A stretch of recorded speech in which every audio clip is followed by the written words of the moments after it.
Welcome back to Drunk Reviews. Today we're going to review a film called Wonder Woman. You've probably heard about it. Joe B, the Salt Shaker. Tony P, the Perizzles on Xbox Live. Check out this review.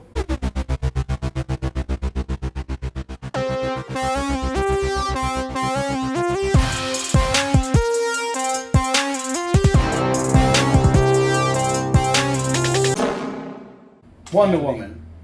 Everyone's talking about it. We're a little late to the party. Everyone loves it. Everyone high praise for it. Me, I'm the other way. Well, the movie is about an Amazonian princess who lives on a deserted island. I thought you were deserted. Well, no, okay, a private island. She lives on a private island where her and her fellow Amazonians just train. They do battle. They're preparing to fight Ares, the god of war. The god of war, Ares.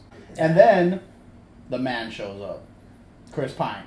Beautiful man, once again. Turns everything topsy-turvy. That's what we do. You know how us men do? We show up and just wreck shit. That's basically the plot. Warner Brothers needed a home run. They needed a movie that was going to connect with audiences.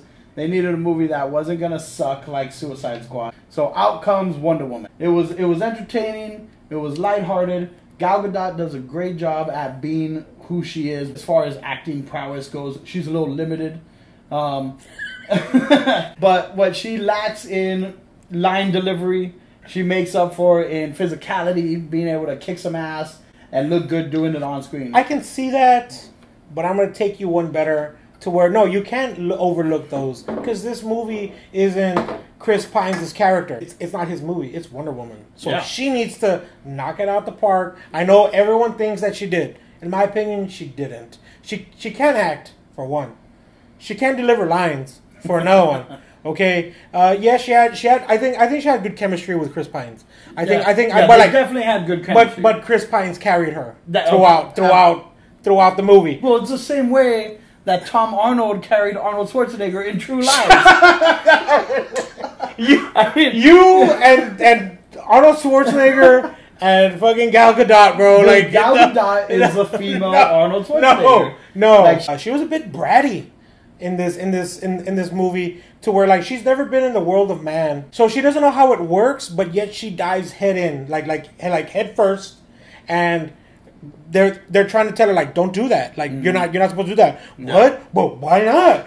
Whatever. But that's the fish out of water effect. They did it in X-Men Days of Future Past with Wolverine. Like, how dare you compare that movie to this movie? I'm just saying. No, Joe, you just went beyond. It's a plot device. They use it as a plot device to drive the story forward. I cannot believe you just compared that great movie to this fucking shitstorm. Chris Pine, of course, carries this movie. Gal Gadot doesn't necessarily have the acting chops to carry this movie on her own. The director, Patty Jenkins, she knew this, having worked previously with Charlize Theron and Christina Ricci in a beautiful fucking movie called Monster. If you haven't seen that movie, get on that shit. That's a good movie. That's a good movie. Christina Ricci, man. But it's like I said, man, look, you're Patty Jenkins, imagine. You're this accomplished filmmaker, and now a big movie studio says to you, like, here's Wonder Woman. Here's Gal Gadot, an actress that you didn't get to pick. Someone else picked her, but do something with her. I would have had it in my resignation letter, man. But look, like me and you always say, you can take an actor and he can be good or bad depending on the director. And good directors bring out the best in actors. I mean, they have to. They have to get a good director. Okay, so I mean, is she a good director or is she a shitty actress? You tell me. She's a shitty actress. Okay. She's not a good actress. Okay. But so I'm just letting you know that okay, so you're agreeing with me that she's a shitty actress. But you know what? So's fucking Keanu Reeves. You know what I mean? Like Keanu Reeves wasn't ever. Did you see Bram Stoker's Dracula? Yeah. I mean, has anybody ever? Devil's Advocate though.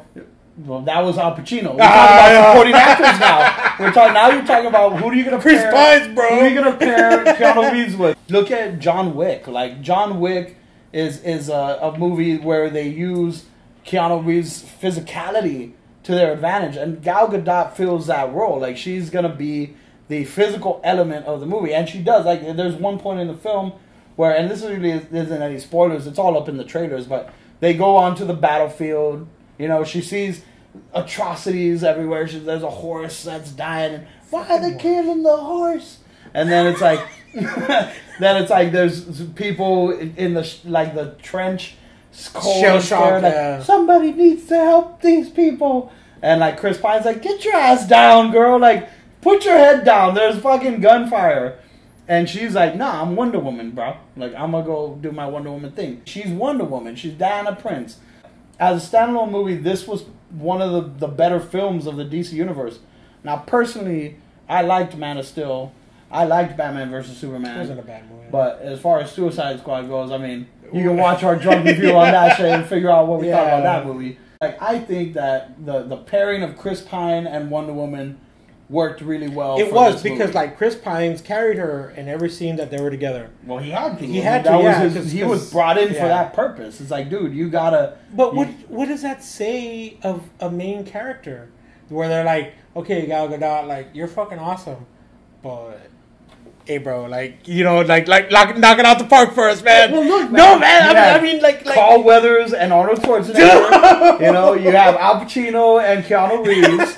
You know, like that's what a supporting actor does. You but know? no, supporting actors don't outshine the main. You're telling me that Al Pacino didn't outshine Keanu Reeves? You're telling me then Gary again, Oldman, it's Al Pacino, bro. Gary Oldman didn't outshine Keanu Reeves in Bram Stoker's Dracula? Of course, that's what they're there to do. But it's Gary Oldman. Robin Williams.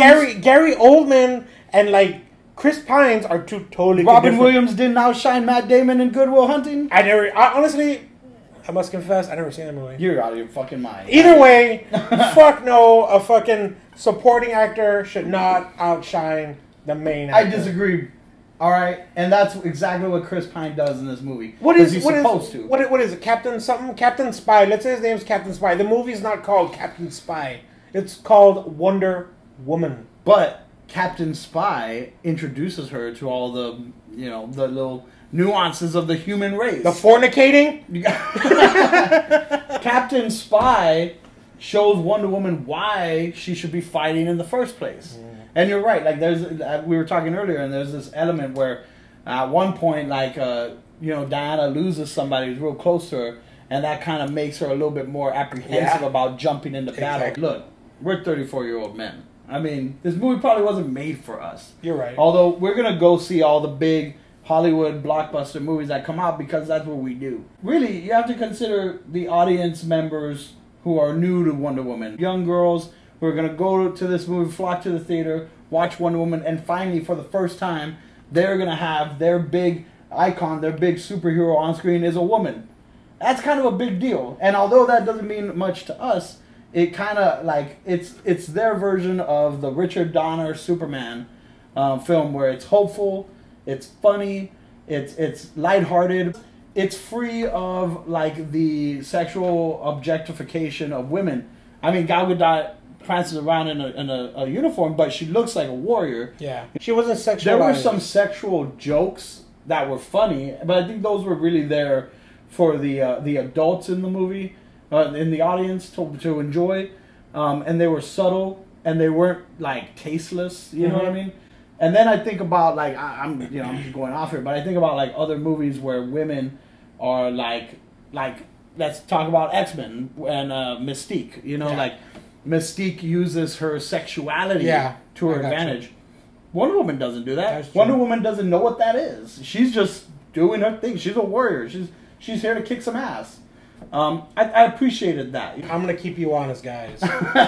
I didn't like this movie. So I'm gonna go out on a limb and say you wouldn't buy this movie. I would not buy this movie. I give this movie a 2.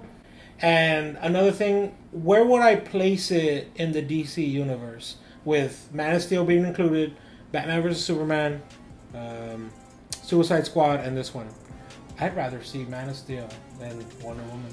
I mean, that's a given. But that's also saying a lot. It's second.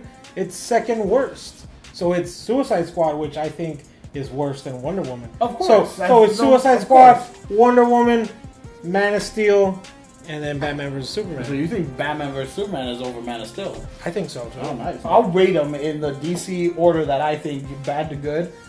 I would actually put it like this. I would put Man of Steel number 1. That's the worst? That's the best. Okay, Man of Steel is the best. Okay.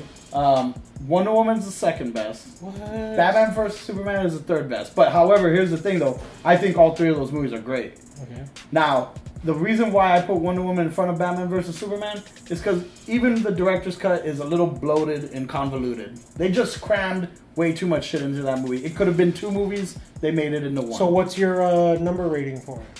Oh, you mean like stars? Yeah. For Wonder Woman? I'd give it a 4. 4? So you'd buy it? No, fuck no. Like, I enjoyed... I enjoyed the movie. But yet you own Man of Steel. Well, yeah. Man of Steel's awesome. And you own Dawn of Justice. Batman versus Superman. Hey, bro, that's Batman and Superman on screen for the first time ever. But that movie's in between those 2 movies, but you wouldn't buy it.